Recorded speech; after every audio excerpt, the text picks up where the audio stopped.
Welcome to this beautiful Roman courtyard, another one of Marbella's hidden treasures that we get to experience on Marbella now. Now, I'm Patrick Grant, I'm your legal beagle, finding all the tips and tricks for the navigating your way through Spanish laws and problems that you might have. This week we have a question from a viewer, and he wants to know how he can import his EU car from his country Germany into Spain. Now this applies to broadly everybody in the European Union. If you bring your car from your home country into Spain, you intend to keep it here for a period of time, you are at some point going to have to matriculate it into Spanish license plates. So basically you're going to have to get a Spanish number plate and register it with the Spanish authorities. If you look at it on the face of it, it looks like, as everything Spanish, a little bit of a complicated procedure. But hopefully with the next few minutes of tips, I will be able to help you guide your way through this. So the first thing that you are going to need is a certificate of conformity. That's an EU-wide certificate, and it comes from the manufacturer of the car. In order to get your certificate of conformity, the first thing you're going to need is the chassis number for your vehicle. Now, if you're nice and organised and you have your logbook to hand, it's likely the chassis number should be in there. They're always quite a long number. If you can't find it anyway, just pop the bonnet of your car, and it's usually on a metal plate on the engine of the car somewhere. The best thing that you can probably do is take a picture of it. That way when you get back to your desk and start typing it in or recording it, it's much easier and you don't have to keep popping back to the car and getting oily hands. So once you've got the chassis number, you need to Google your car make and model for the certificate of conformity. And what you need to do at that stage is enter in your chassis number on the website of your car manufacturer. So if you've got a Volkswagen Polo, you need to type in conformity certificate Volkswagen Polo. The web page will come up. You'll be invited to type in your chassis number, and for between 40 and 140 euros you will be able to print a PDF of the certificate of conformity with the chassis number for your car. And that's the first document that you're going to need. The next thing you're going to need is the logbook. Again, if you're organised and you have the logbook, that's great. If you don't have it, you could be in some difficulties, but you can always get hold of a copy of that. The next thing you're going to need, and a lot of people fall short of this, is the bill of sale, the receipt for when you bought the car.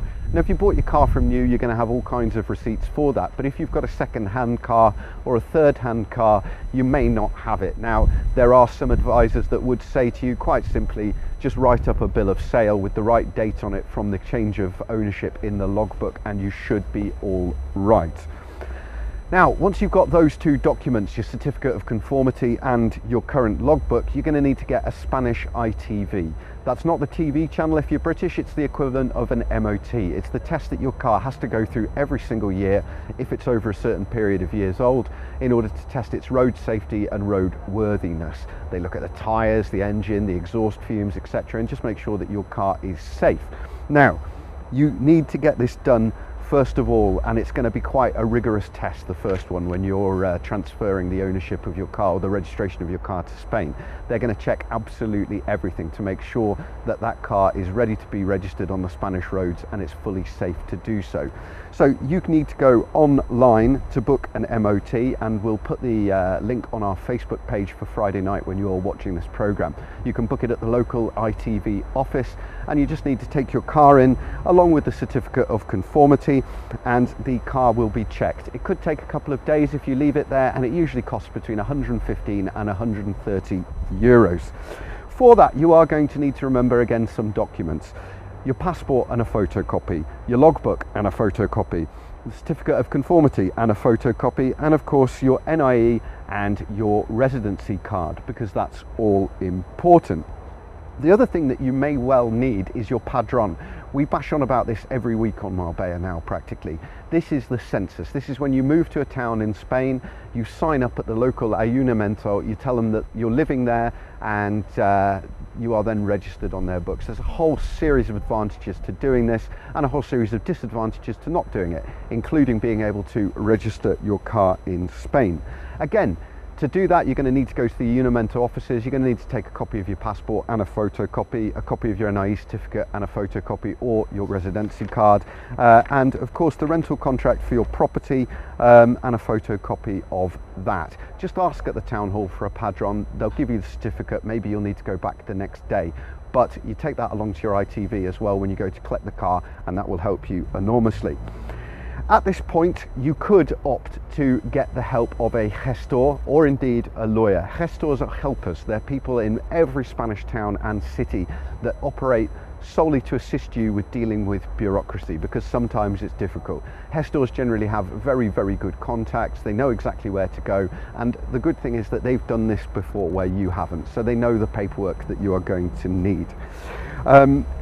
If you don't choose to go to a gestor, you can always do this yourself, and you will need to go to the Ayuntamiento Tráfico, and you will need to take the documents that we've already discussed. The certificate of conformity, you will need to take for copies of your passport, copies of your registration, copies of your ITV pass certificate, and you will need to pay the taxes on the matriculation. Remember, the taxes on the matriculation is up to 12% of the value of your car, so bear that in mind before you go for the transfer. It's all looked up in a big black book that the Spanish authorities have, so it could be a couple of years out of date, but that is the value that they will take for your car. So just bear that in mind and do your research before you transfer the car over, because if, for example, you have a car that's worth no more than €1,000, it may well be worth buying a car in Spain instead. So you've got this in steps now. The first thing to do is to get that certificate of conformity, the EU certificate, with your chassis number on printed out. Then of course you need to get or make sure that you've got your residency card, which we're always explaining how you can get, or your NIE certificate, your Padron certificate from the town hall. You can present all of these at the Tráfico. You will be asked to pay the fees and you can get it done. But my advice as ever is to use a gestor. The fees are quite minimal in these terms, and they will be explained to you before you do it. But you do need to collect the documents beforehand. As ever in Spain, my best tip to you is to start a folder of just useful documents. Photocopies of your passport, photocopies of your NIE, photocopies of your Padron. So you are at least getting yourself a head start on all the things that you might need to do for signing up for this, that and the other. So that hopefully is a short answer to how you can get Spanish number plates on your car. If you have any questions in the future, you just get in touch with us, patrick.charles.grant@gmail.com, or you can get in touch with us on the Marbella Now Facebook page. Until next week, have an absolutely cracking weekend and look after yourselves. Take care.